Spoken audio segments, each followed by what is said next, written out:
Today we're going to talk about Yankee, Thieves, Merchants, and Diplomats. I'm still not quite sure on what the title is actually going to be. It's for the manuscript. I think it's important to point out that all of these are allegations, because some of these are pretty nasty in some ways, and there are still some family members. I like this picture because we have the dirt laundry down here.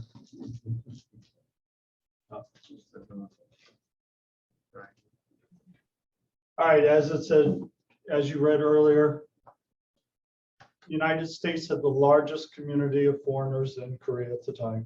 We had diplomats, we had missionaries, we had merchants, we had drifters, and we had grifters, and we had conmen.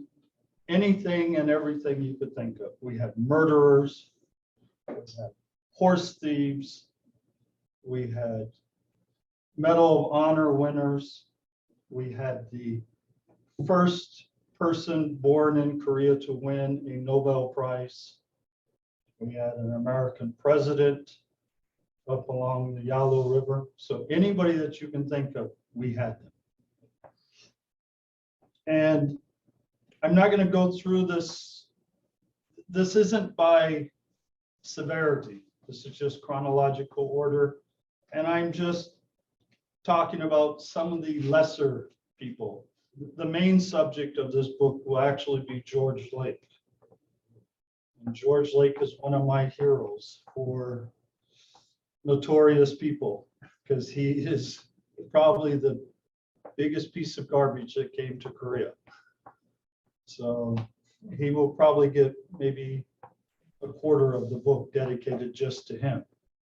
And I actually think that his company, wow, this is just going crazy on its own. You're going to have to, yeah, it's not working out. Or is it? No. It's moving slides, but whether it's cooperating, not part of it. I actually think that his company is probably more important than the Townsend company, which everybody generally equates as being the largest American company at the beginning. Dr. Frank Cowan, 1882, he came to Korea prior to anyone else. He's here before anybody's allowed to come into the country.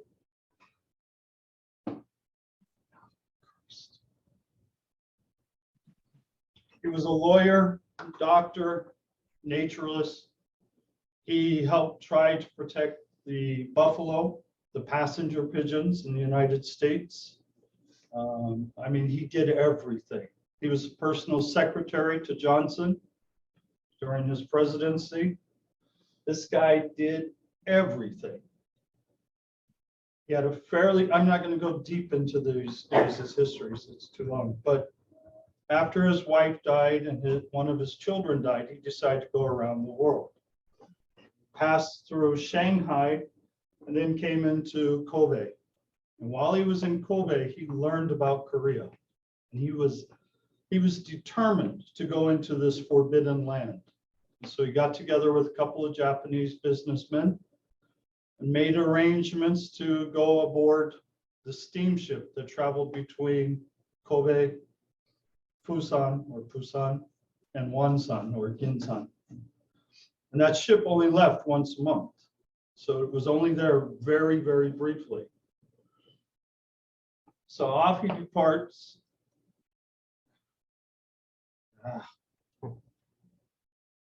He gets to Busan first, or Busan. Busan at this time was pretty much a Japanese enclave surrounded by Korea. And it was not a friendly place. As you can see up there, Japanese student, when they first arrived in there, Japanese student who had been practicing Korean, got dressed up in Korean clothes and decided to go on an adventure. It was a very short adventure. He got maybe, I don't know, 15 li, maybe 10 miles outside of the port when he was discovered and severely beaten.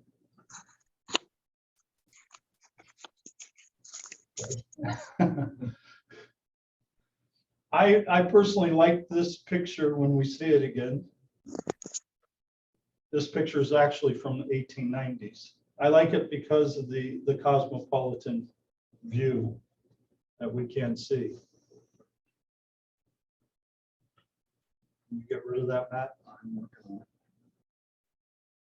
it. Okay.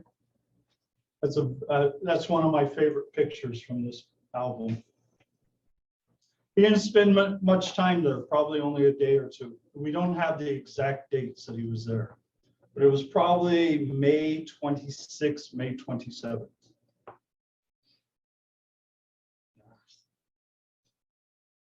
From there, he traveled to Wonsan.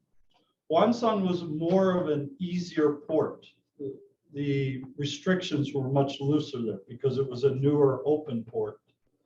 As I have up there at the top, he went out there and he was armed with his butterfly net. He had heard that Koreans were extremely dangerous and would attack him, but nobody attacked him. They all smiled at him. He was roaming all over the place. His descriptions are kind of lacking and extremely opinionated. He was there for approximately 2 days, and on the ship, when they were going back, he noticed that the ship was filled with dog hides. And being a good doctor that he was, he had inquired about it, and he was told that the reason why there were so many dog hides, especially yellow dog hides, was because Koreans are generally yellow. And so if you're yellow and you're sick, you become paler. So if you eat the yellow dog, you'll regain your color. This was modern medicine. A little bit racist. In addition to being a good lawyer, doctor, scholar, he was also an extremely good liar. He probably his most famous story involved, I think it's 1867, when his friend had a newspaper and they fabricated the story of this Viking ruin that they found, the grave of a Viking woman, and that she had been in North America, I think in the 900s or something like that. And it went around the world. Everybody was excited and everybody believed it until it was debunked. So he had the gift of gab.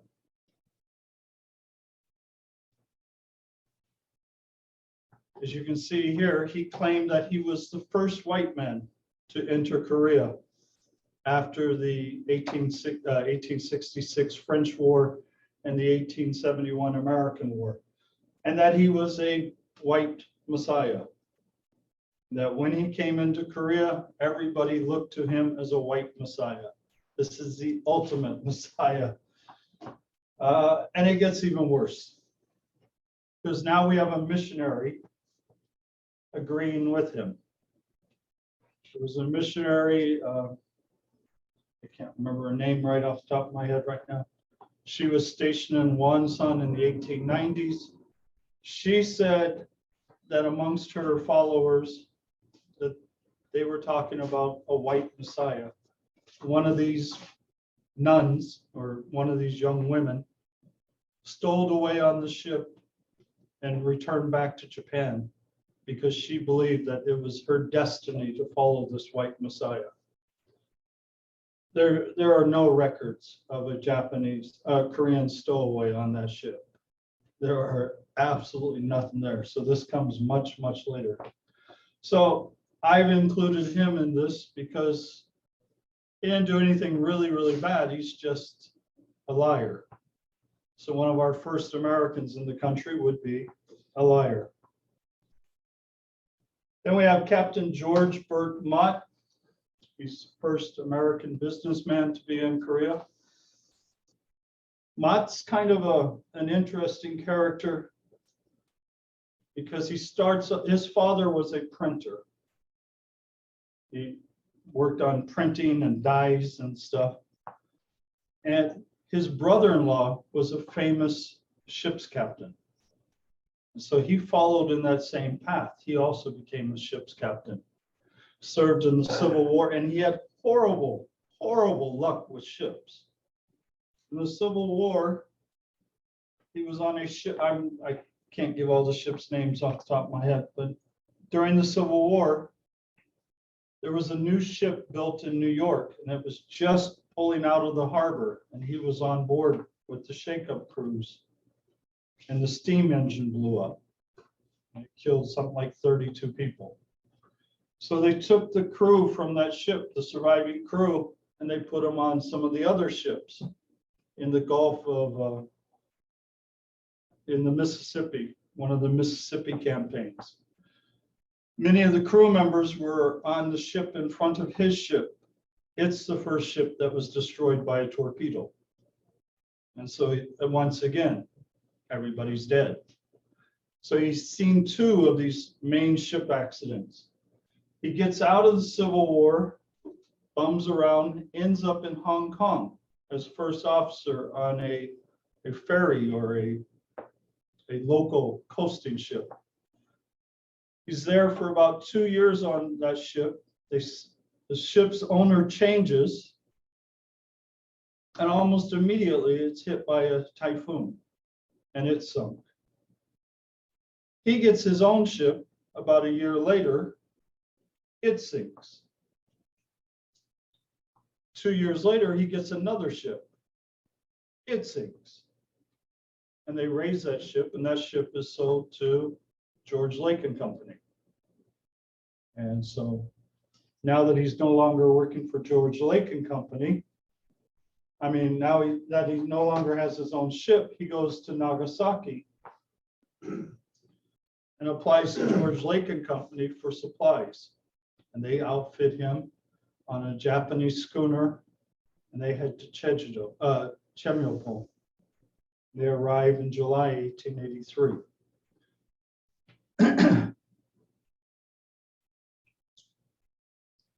Chemulpo at this time was nothing. It was just a collection of ramshackle buildings. What I find amazing is how much trouble everybody could get into. There's nobody there, but there's definitely a need for a businessman like Mott. These American warships, when they would come into the harbor, because there were American warships in the area, and there were Japanese and Chinese and British. Every time one of these ships came in, every 3 or 4 days, they would have brought on board 180, 200 pounds of beef and a like amount of vegetables and a like amount of bread. Now imagine if you've got 8 or 9 ships out there at the same time.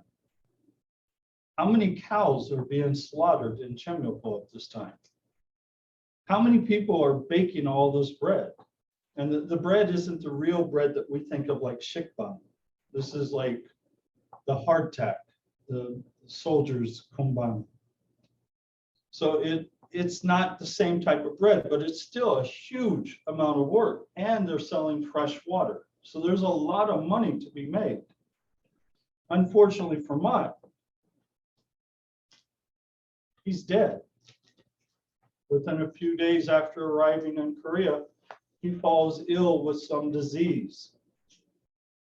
Now, everybody, including Harold Cook, who first wrote about Mott, he said that Mott came out of nowhere. Well, we know that Mott didn't come out of nowhere. He was actually roaming around in Asia at the time. But everybody thinks that he contracted the disease here, and maybe he did, because the ship's captain also died from it, and some of the crew died from it. But Mott had a history of this disease, and we don't know what disease, but it was a summer disease, and he had it during the Civil War, and he had it a few other times, evidently. But he's probably the first American to be buried in Korea with a tombstone. We know that during the 1871 war that there were a couple of American soldiers buried. But he was buried in Chemulpo, and you can still find his tombstone there. So where we can find his tombstone? Chemulpo, the foreign cemetery, the Incheon Foreign Cemetery. Captain Charles Henry Cooper, another American, almost the same time. He arrives in Korea shortly after Mott does. He arrives in August or September. And he's got a bunch of kids with him. He's got a Chinese wife and he's got a bunch of kids. And he does a very good deal of business. In fact, the American consulate that was to be built in Chemulpo was his house, but they never built the consulate, so he kept it as his house. He did fantastic business. He provided support for the American legation. He did the money transactions for them. He provided them with mail service, messenger service, people coming into Korea. He helped arrange transportation from Chemulpo to Seoul. He made some big bucks. He was doing well. The story I like about him, though, is when he was traveling to Seoul one time. He was going overland. There was that rest point in between Chemulpo and Seoul. And so he went out there. He had his coolies with him, his mapo, his horse bearers. They got to that rest stop, and he had a couple of beers with him because everybody's got beer. Had his food, ate his food. Koreans all around him, because foreigners are still kind of strange at the time. Everybody's looking at him, watching him intently. He's got red hair, big bushy beard. Finishes eating and takes out his teeth. And everybody goes crazy. They're trying to climb over the fences. They're trying to run all over, because what kind of monster can take his body apart like this? And it's not an isolated incident. We have Jack London and Mokpo in 1904 when he's sleeping in the Yogwan there. And the old ajashi, tashihe.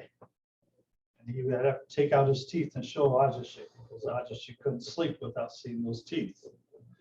And it's not the only thing that we have with fate. Legendre, the French American, he had a glass eye. He used to take out his glass eye when it was negotiations. The Chinese would tell him, our Chinese emperor wouldn't do that. Fine. Can your Chinese emperor do this? And so he won all of his little negotiations. Then we have Pete Clapham, who was an American. I'm not quite sure that it's actually him. The source, Dilkusha. So Pete Clapham had a false eye too, a glass eye. And he was having problems with his mill workers, his miners. Every time he would leave his shift at night, everything would disappear. And I know a lot of people like Gary Laggard and other people, I think Cummings, they all say that Nodaji comes from this Unsan gold mines. And it does. It means no touch. And they all say it's because of the gold. It wasn't the gold. The average Korean miner never actually saw the gold because it had to be ground down. It was just gold dust. What that Nodaji was is supplies. It was the blasting caps. It was the dynamite. It was the wire, the candles. Those were all being stolen. And every night, just after shift, they would go through and they would run their hands through the sangto and through the search for everything. That's where the Nodaji comes from.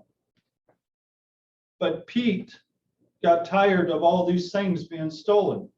So one day he took out his eye, put it on the table and said, anything's missing, I'll know about it. And it worked. For a couple of weeks, nothing was stolen. And then one day he came in and everything was gone, including his eye. And eventually he found his eye under a cup. somebody had put the cup over it and said, hey, you can't see anything now, and everything was gone.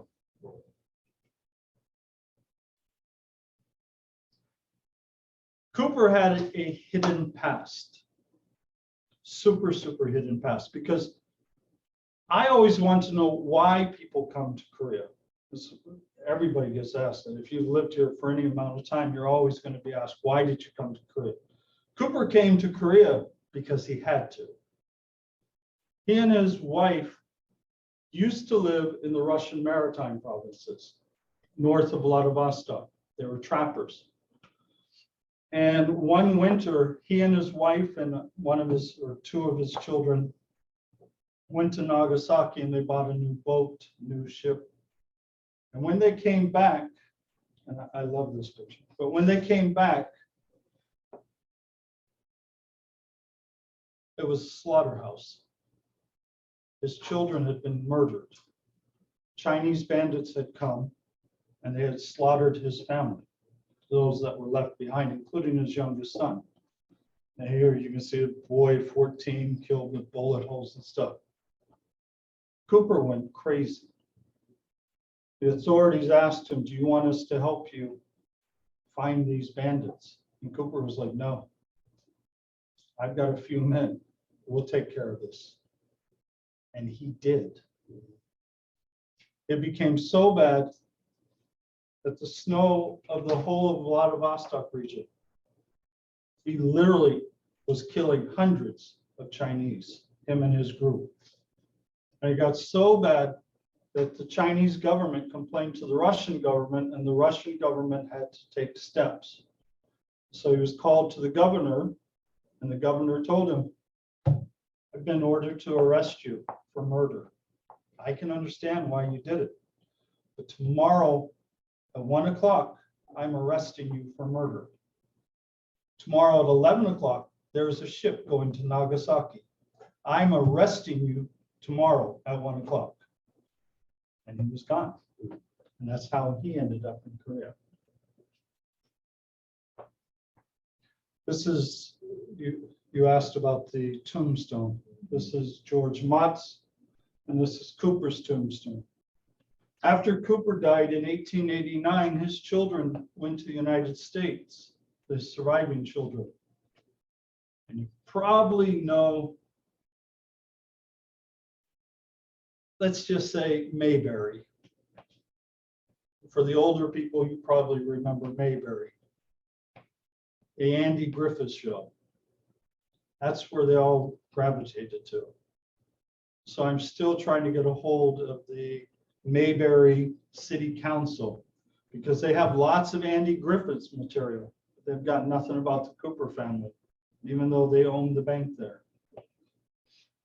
And then we have all of these. We have Mott, we have Cooper, but no Lake. George Lake was also buried in Chimilpo, but there is nothing left of his tombstone. I wonder why. Next, we have Parker. He was the, we had Foote, Folk. Folk was a naval ensign. And then we had Parker. Parker should have been a great diplomat. Parker was a Confederate naval officer. He was the president of the University of Maryland. He was astrology. He had sailed all over the world.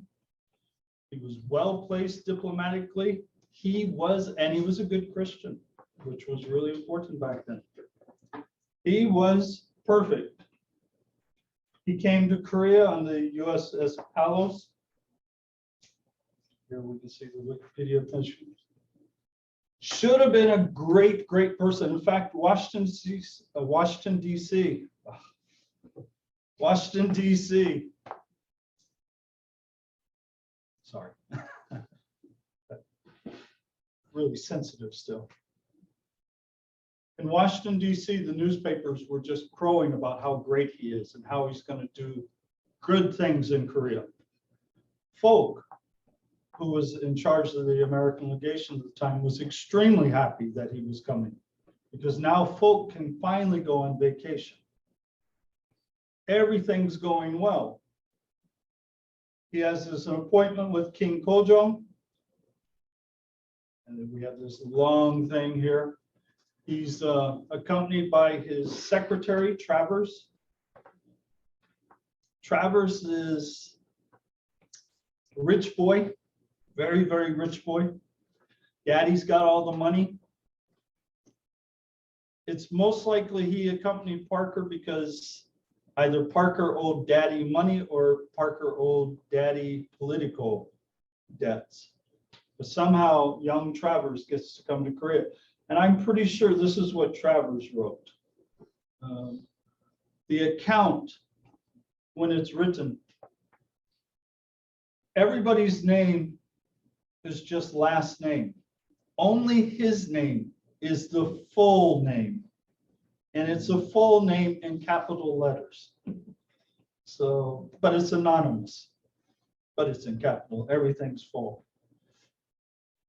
I like his description of King Kojong. I like the twinkling eyes. I'm not sure where he gets the Jewish caste at, but he speaks very well about King Kojong. And at this time, everybody speaks very well about King Kojong. Even Sunjong is spoken well of. In a couple of years, Sunjong becomes an idiot. Nobody likes Sunjong after a while. But in these first couple of years, everybody's doing okay. In the American legation, the Christians, the small American missionary community, very, very happy that Parker is here because they're not allowed to actually go out and preach to the common people. They're not allowed to hold their services. But Parker allows them to hold the services in his office.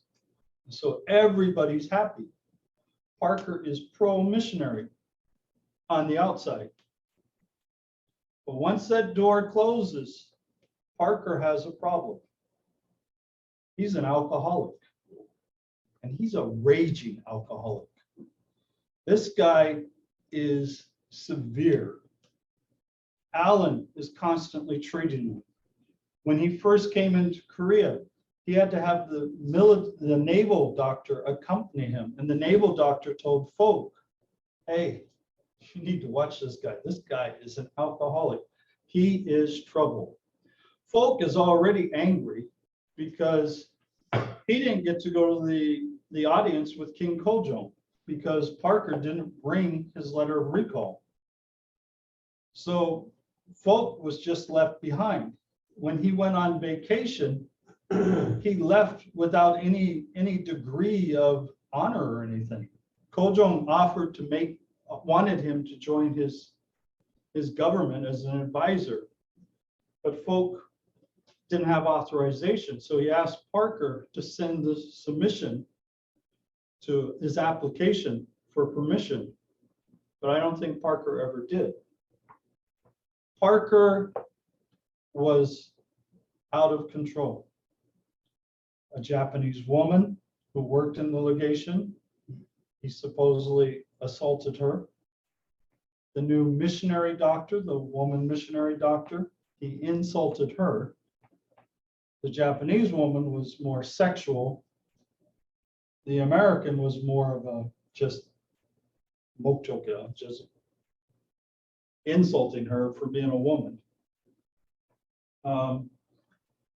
At this time, we have trouble with China because China is trying to reassert its control over Korea.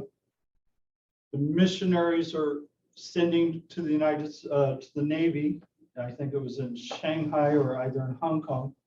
I think that's where Davis was, asking for naval support because they're afraid that the Chinese are going to take over Korea. They're going to put Taewanggun back on the throne.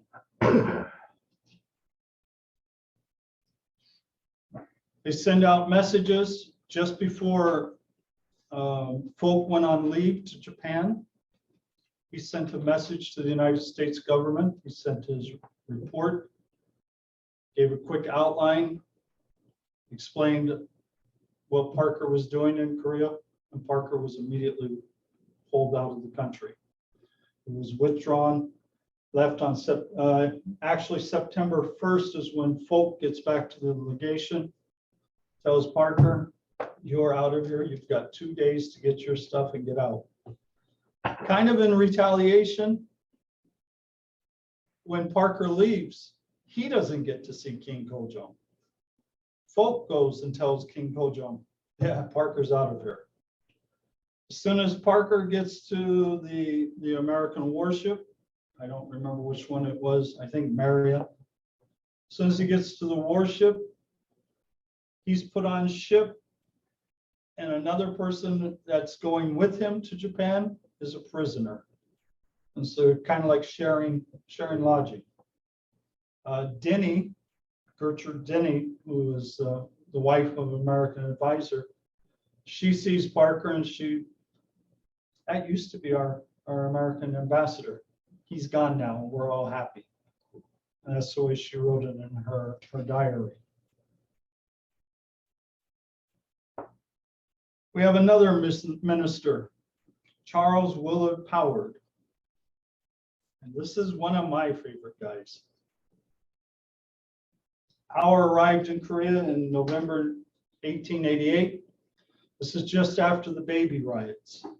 Okay. If you know the baby riots, summertime, it was believed that the foreigners, especially the Americans, were taking Korean babies and eating them, or cutting women's breast off and putting them in tin cans for canned milk, and that the American ambassador had baby on his table. And I can't remember the Korean missionary now. There was a Korean. Anyway, he recalls seeing when he went into one of the missionaries' houses that he lifted up a pot lid, and he saw a baby cooking inside. I kind of think it was probably rabbit. I don't know if anybody's had rabbit before, but I remember as a child, my father used to butcher rabbits. When that rabbit doesn't have its ears on and its skin on, and you look at it boiling, it looks like a child. Nightmares. So he gets to Korea in November 1888, goes around, does a little sightseeing. His views, I don't mean to insult anybody, but they're kind of like that you would get from a new English teacher who's been in Korea for a month. He's got a lot of great opinions, and he knows everything after that month, and most of it's wrong. Okay, but he's hardworking, he's personable, he likes children, he's very good with children. Now he's a doctor, and we all know that how important to become an actual person in Korea during this time. The most important thing was marriage. You had to marry. You have to fulfill your part. Women have to have children. Men have to marry. Doesn't matter how old you are. If you're not married, you're still a boy. You could be 55 years old. You still have that long Dengin mori. You have no sangto. You're not a man yet until you get married. And he was working in the hospital, and a mother and father came to him with their child of about 12 years old.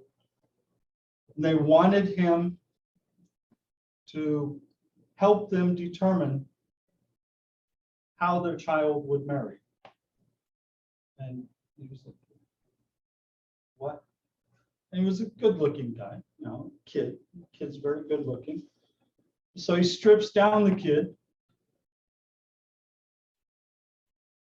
and discovers that the child has both sexes.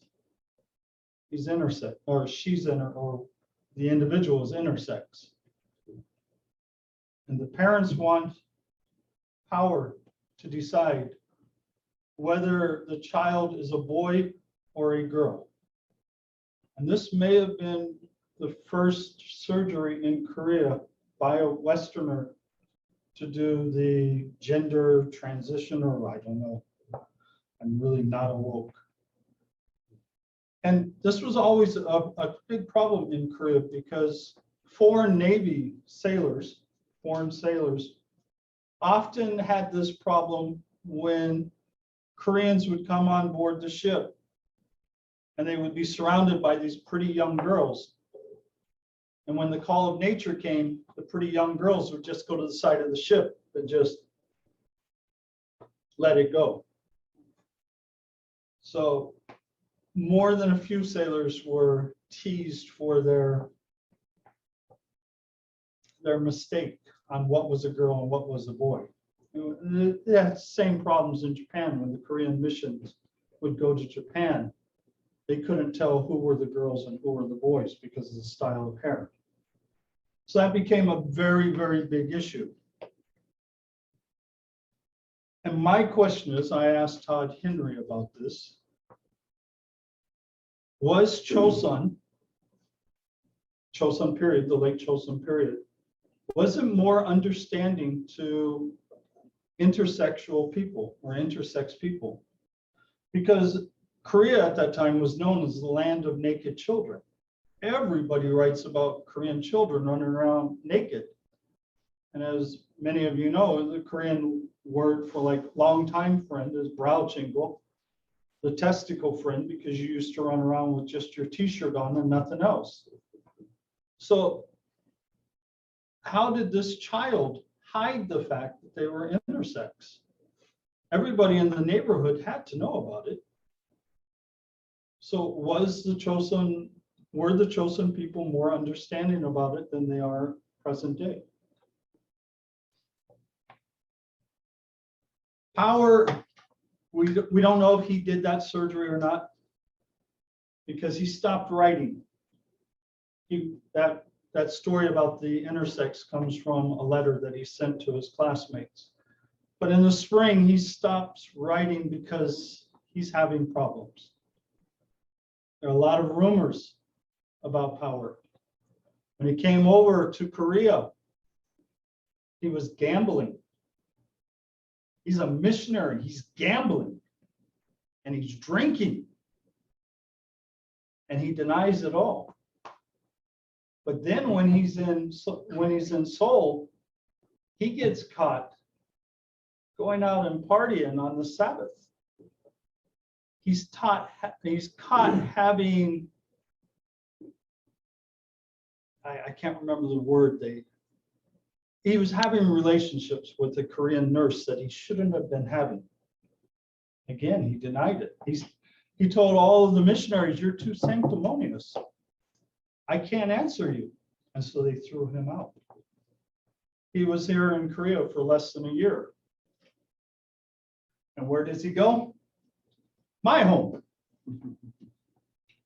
Goes to Spokane. When he's in Spokane, he gets married twice. His first wife and his first child die very young. Tuberculosis, I believe. I don't know why the child died, but the wife was tuberculosis. Gets married again. He gets charged twice. First time he's charged, they find an infant in the street, obviously aborted. Second time he's charged, a woman dies who had just received, a young woman dies who had just received an abortion. And he's convicted the second time. He's given 5 years in prison. And he's fighting it and fighting it. His doctor tells him that because of health reasons, he should travel south to like New Mexico or Arizona or something. And that's exactly what he did. And he avoided his 5 years in prison because he was no longer in Washington State. And he died in 1909 outside of Washington State. I think they eventually brought his body back. So, and when they asked him about it, when they were investigating him for the second one, the news reporter found him in a bar playing poker, smoking and drinking. So I don't know if he did all those things. Leigh Smith John Hunt, he was born in Whitley County, Indiana. and he becomes our big gold miner in Korea. He was the start of the OCMC, the Oriental Consolidated Mining Company. And I like him because he'll do everything. This is Columbia City. Right here, if you look there, you can see that that's a library. That's the library he built for his city with Korean gold. Now, he's a very handsome young man, very, very handsome. Very young to be a teacher. He became a teacher. Some people say that he lived beyond his means, ran up some big debts, had to go to Iowa. Yeah, ran out of the city. He owed so much money. I don't know how true all that is, but he was in debt. Went to Iowa and went to Iowa, applied for a teaching position, and they asked him, "We need a teacher, but we need somebody who can teach French. Can you speak French?" Absolutely. Then we're going to test you. What? How dare you? I speak French. And now he's got them backing up because they don't want to offend this guy. So they hire him. And the day they hire him, that very night, he went out and hired a French teacher. And so every night he would have his French class so he could teach French the following morning. Fantastic man. He actually goes up and he becomes president of Iowa University.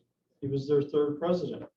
And he only held that position for 1 year because he was extremely abrasive with the students. And his wife was a barbed wire. Her father was the inventor of barbed wire. So there was a lot of money there. So again, he runs up his little debts. He goes back to Whitney County. He pays his debts and he goes to my state, Seattle. Became the owner of the Seattle Post-Intelligencer. He bought gold mines in Washington State. In fact, we have a city named after him. Real estate, everything's going well. Big money, big bucks. 1893 financial crash. He's got nothing except debt. Once again, he skips out of the country. This time he heads to China. And he's trying to negotiate railroad concessions in China with Morse Company in Yokohama, who was Townsend Company. He was trying to negotiate with them, doesn't go through. So he comes to Korea. He starts negotiating for the gold mines in Unsan. This is the Oriental Consolidated Mining Company.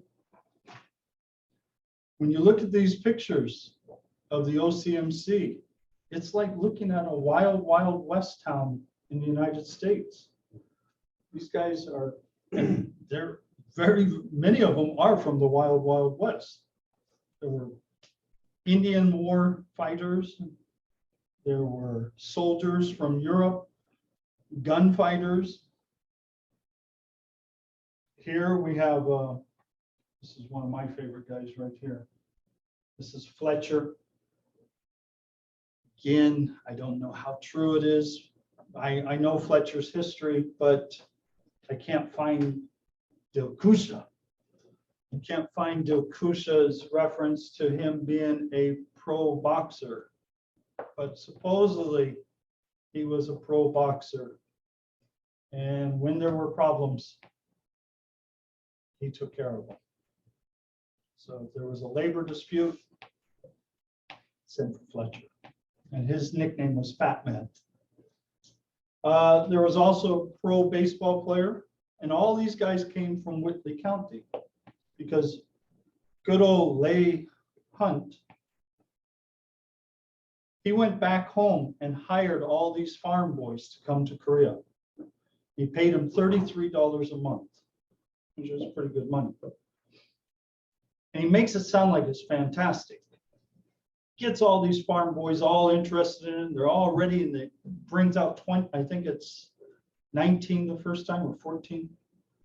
First time, even a horse thief applies, and he's turned down. But all of these young farmers come to Korea thinking they're being paid well, and they're only being paid a quarter of what the other members are being paid. But these Whitley County boys eventually become the main controllers of the OCMC. This is my photograph, but you'll see here that there are many lower photographs. And barbers. I like the barber guy. There was a guy that came and cut hair and stuff prior to coming to Korea. These are the Whitley County boys. And lower is, as I mentioned here. They don't look very well. As soon as they got here into Korea, first their ship caught on fire. They had to put it out. They were all seasick. They arrived here. I'm pretty sure this is Barstow. I think he's the transportation agent. When they first got off the ship, they were all wearing their suits and their little shoes, shiny shoes. And he was like, we're marching 200 miles north. And he marched them all the way to the gold mines. Half of them suffered from frostbite. They were all ready to kill him and the forwarding agent. Bachelor housing. This is Woodford. Woodford, we're going to see a lot of. Eventually, the miners' families come to Korea. And I've only found like 1 or 2 gold miners, Western gold miners, who married Koreans. Most people married Chinese, Japanese, or they brought lovers from the United States. And they got married either in the United States or they brought them to Korea and they got married. I love this picture because this looks like the United States. Education at the gold mines. This is lower families. I love this little picture of the Korean school. These poor kids. Life on the gold mines was really, really good. It was a whole different place. It was like medical was all paid for. You didn't have to be a gold miner to receive medical. Anybody in the country, if they could get to the gold mines, they could receive free medical. Nationality didn't matter. So we have the Korean school near the gold mine. We have the gold miners' children visiting the Japanese school. And this Power isn't the Power family that we saw earlier. And we have the American one-room schoolhouse. This is Matt Shoemaker. And it's a simple schoolhouse, very, very simple. There's like 12, 14 students, all nationalities. The most studious of the students was the Korean janitor. He would sit in the back and he would study along with the children. Their classes were based on Indiana standards, and they were studying Latin as children, 5th grade. Sciences were very, very big. Mathematics were very, very big. But they had problems keeping school teachers. Here we can see that the school is right here. And this is 2 families here, Ford family and Chase family. But they have problems keeping school teachers. So in 1916, they run an advertisement. And notice that no feminists need to apply. And the school teacher is making really, really good money. She's making $75 a month. The gold miner is making $33 a month. That's some pretty good money. And she's very pretty in that picture. But all the school teachers are unmarried. So we do have problems. And some of the school teachers end up getting married, but apparently not everybody. This is from the account of a gold miner in the 1920s. Like, I think this is from 1927. And he's talking about the scandal that took place. The school teacher and a gold miner were involved in something, and they were thrown off the mining concession. And immediately that got me wondering, who's the teacher? Because I have a pretty good list on who the teachers are. I only have 1 year that I don't know the teacher. So I was wondering and wondering. And Donald K. Akey is a teacher during that period. And he's a good-looking guy, 1903. And his call to fame is he solved the Napoleon math problem first. And he was in Korea from 1923 until 1925. Gold miner and the teacher.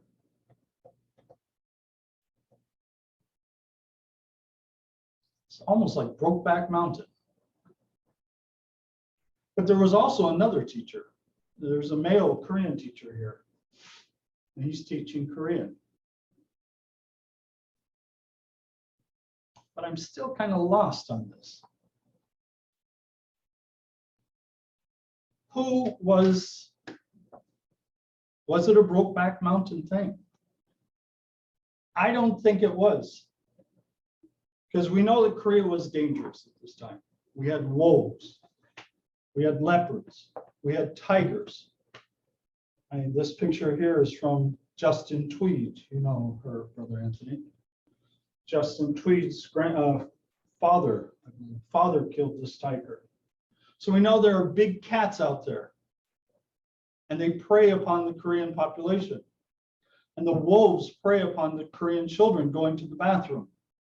And the cougars prey upon the miners. Because we have cougars in Korea. When I looked at this picture, I had to ask myself, who's missing from this picture? We have Power here and his wife. And Power was a missionary doctor, very, very famous. We have Woodford here.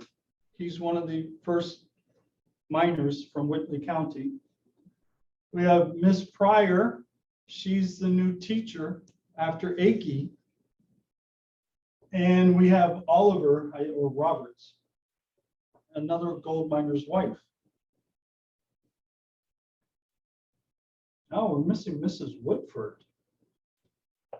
Mrs. Woodford, this wonderful English woman, born in 1886, nearly 16 years older than our younger Akey. Those two were having an affair and got caught. And so Woodford divorced his wife and their two children in 1926. And here we can see misconduct with a school teacher while they were stationed at a mining property in Korea. And this became big, big news in the United States. It's hard to imagine why this would become big news until we look at Thomas R. Marshall, the Vice President of the United States, who was also from Whitney County, and was also a friend. And so when Claire Woodford died in 1929 from tuberculosis, in his will, he put that he wanted his two children to be adopted by the vice president's wife. And so it became a huge court case in the United States. And Mrs. Marshall was never able to have children. If you go and you look on Wikipedia, you'll find out that the Marshalls actually had a infant child that they kind of adopted, but they couldn't actually adopt the child because he was vice president at the time and they didn't want to make a scandal. But the child lived until about the age of 4, and then the child died. And so she was definitely looking for children, but she lost this court case. But it's not the only story involving teachers. Pyongyang Foreign School. This is from the Moffitt collection. Once again, we have a nice young teacher, Francis Charles Retch. 1912, comes to Korea. What is it, 1936? Yeah, late August 1936. Comes to Korea to teach PE, elementary school children. Now remember, he just gets here for the school year. School year starts in September. Just gets here. He's a brand new boy. Brand new. Gets here and meets Helen. I don't know. I don't have her name. Her name's Helen Yeth. Y-E-T-H-S. And she's an accomplished pianist. And she's here teaching school. And notice that she's born in 1899. So we have an age gap there. And she's only been in Korea for like a year. He got here in August. And they're married in December. They're married December 25th in Taiwan. Now, there was a rule at the school that teachers could not marry each other. They could not date each other. I'm almost done. Oh, I thought you were pushing me for time. Well, I was going to. Okay. All right, this is the last one. Okay, so they get married secretly in Taiwan. And they come back to Korea and they're still living in their separate dorms because they're missionaries. And they get caught by the Japanese police because the Japanese police want to find this Mrs. Rek. I don't know, Mrs. Rek, but his name's not Rek, it's Retch. And so this becomes such an incident that Reiner, the principal of the school, immediately fires both of them. And where do they go? OCMC. So they go to the Oriental Consolidated Mining Company, and he works as a dredger. He finds work immediately. I don't know what she did. And he was only there for maybe a year before he dies in a fatal accident. He was caught under a dredger, sucked under the machinery, and he died. But the thing that I find interesting is the line about the ages. He lies about his age here. We know he's only 24, but he says he's 26. And in the hometown newspapers, evidently, he didn't tell mom and dad how old she was because everybody was under the impression she was a young widow. But she was much, much older. But she went on to have a long life. And pianist, very, very famous pianist. And that about concludes this. I want to give my appreciation to Diane Norris, who helps me a lot with the research on these early Americans. She's unbelievable on genealogy. She's like a bulldog. She gets on a subject and just digs and digs and digs, and then we argue and argue and argue, and I think half the time she's ready to kill me. But I would also like to thank the gold mining families, because there are a lot of gold mining families that have helped me over the years. And you saw many of these pictures. If the picture doesn't have the citation at the bottom, it's probably my picture. But you'll see that a lot of these pictures are from the Lower family, and the Smith family, and the Power family. And that's about it. Any questions? Very good. Thank you, Robert. That's very informative. One more thing. We're going to let you just deal with questions directly, okay? I just want to say one thing about Lake, George Lake. Incest. Murder. That's him. All right, any questions? Can you elaborate on that? Yeah. You can't leave it if Elaborate it's just that. on George Lake, about the incest and murder, That's too long, man. That's a little bit. he groomed his own daughter. Okay. He left the United States. His neighbors, his two neighbors on either side. He lives here, one neighbor's here, one neighbor's here. That family tree is unbelievable.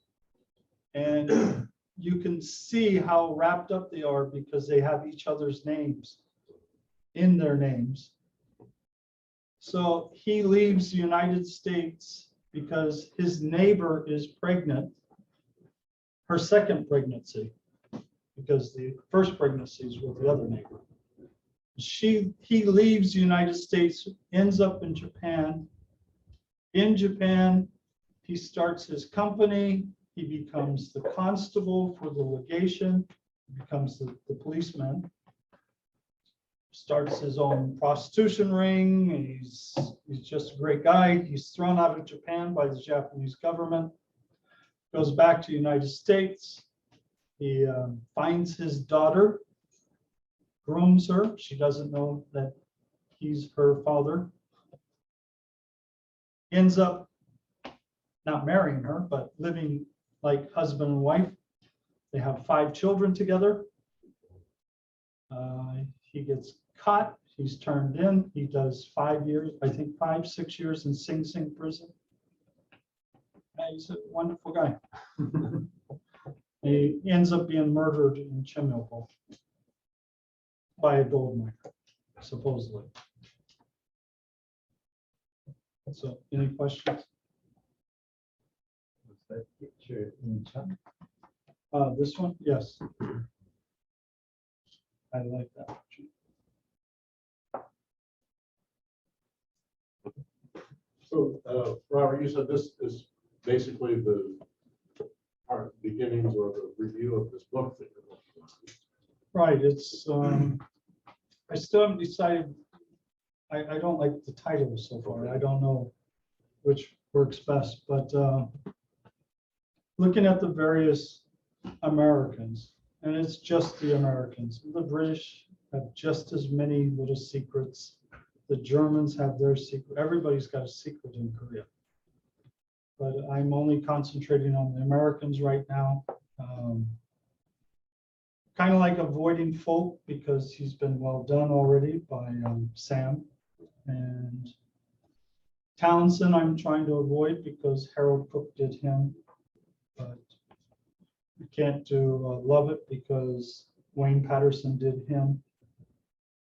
But I'm trying to concentrate on the other ones because everybody's got a secret behind them. And everything that you read about these people, you only read the positive things. The missionaries. So Samuel Moore was called a holy liar. That was No. just infamous for his acts. And his wife Rose was just as bad. So gamblings, I don't know. So do you have a timeline on the book? When do you expect to see the ink on paper?